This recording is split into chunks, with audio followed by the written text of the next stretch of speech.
In the hazy light of early morning, Vietnam begins to wake. A mother washes rice in the kitchen. The father returns from the market with fresh greens.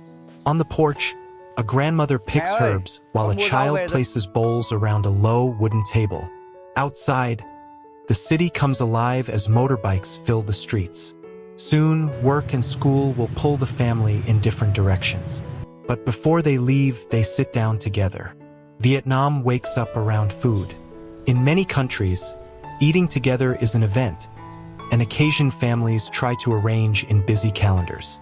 In Vietnam, it has never been an appointment. A meal is never only about food. It is about who is present, who has returned home, and who is still being waited for. To understand why family meals matter so much in Vietnam, one must first look at the geography of the table itself. Unlike meals built around individual plates, a traditional Vietnamese meal places shared dishes at the center. Soup, vegetables, fish or meat, a central bowl of fish sauce, and the communal pot of steamed white rice are laid out for everyone. Everyone reaches into the same space. Everyone naturally pays attention to the people around them, ensuring they leave the best pieces for others and share the meal thoughtfully. Eating becomes a daily practice of attention, sharing, and care. This deep-rooted culture of the shared table was not born by accident. It is a direct reflection of Vietnam's agrarian soul. Rice farming required families and villages to work together. Shared survival created shared responsibility, and that same spirit followed people home to the dinner table. When the grueling labor of the day was done, the evening meal became the ultimate moment of convergence. Because family life itself was built around shared responsibility, the meals were built around shared dishes. The most tender piece of fish or the sweetest slice of fruit is instinctively placed into the bowl of the grandparents, the aging parents, or the youngest children. The youth are taught to serve the elders first.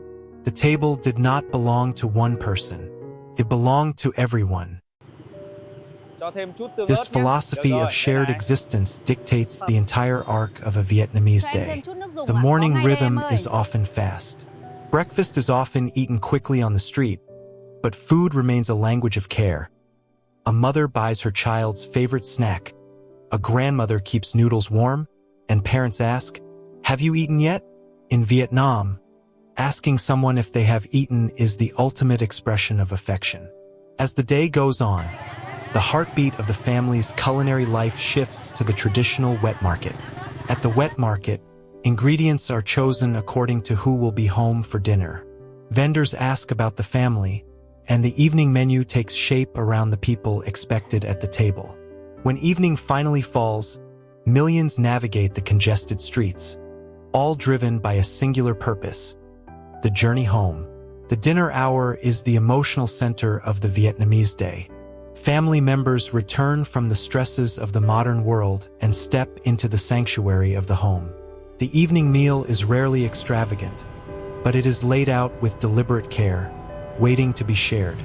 As the family gathers, stories are traded, daily updates are shared, and sometimes there is no need for grand conversations at all.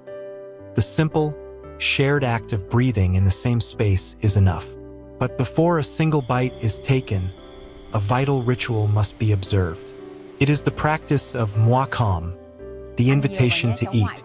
It is a deliberate, spoken acknowledgement of lineage, respect, and hierarchy. The youngest child invites the grandparents, parents, and older siblings to eat before anyone lifts their chopsticks.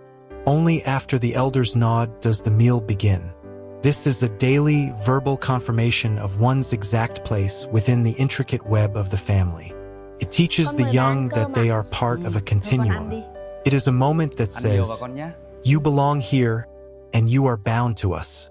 At the Vietnamese dinner table, the most important ingredient is not the rice or the soup. It is presence. Yet, a haunting question hangs over the steam of the rice pot. Can the traditional family meal survive the isolating, fragmented pressures of modern Vietnam? Vietnam is changing rapidly. Modern life has scattered families across different schedules, cities, and even countries. Between demanding work hours, evening classes, and the migration of young people to urban centers or abroad, the pressures are immense.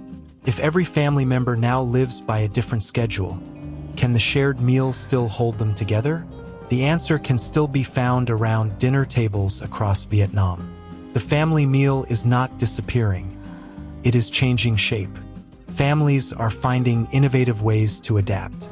When children are far from home, technology bridges the gap. It is a common sight to see a smartphone propped up on a dinner table, connecting aging parents to their child eating a meal in a different city. They eat at the same time, looking at each other through the screen, preserving the ritual of presence. For those who have moved to the cities, weekends and holidays become sacred. Many young adults return home on weekends simply to share a meal with their parents. And when major holidays like Tet arrive, the modern world temporarily halts as millions return to their ancestral homes to gather around the table. Even across the oceans, the meal remains the ultimate anchor. Abroad, Vietnamese families recreate familiar recipes because cooking them is a way of keeping home alive. Young people call their grandmothers for exact instructions, knowing intuitively that sharing these dishes keeps their identity intact. Even when families cannot share every meal, they continue searching relentlessly for reasons to return to the same table. As the night deepens over the city, the chaos of the streets finally begins to subside. In that small kitchen, the mother carries the final bowl of soup to the table. At that exact moment, the front door clicks open, and the father steps inside, exhaling the exhaustion of the day. Hearing the door, the child runs to call the grandmother, telling her that dinner is ready. They gather around the spread of rice, fish, and greens. But no one reaches for the food just yet. They wait patiently until the very last person pulls up their stool and sits down. Only then, together, do they begin. The food may be simple, but when everyone is finally present, the family feels whole again. In Vietnam, meals do more than feed a household. They remind every person where they belong. And perhaps that is why they continue to bring people home.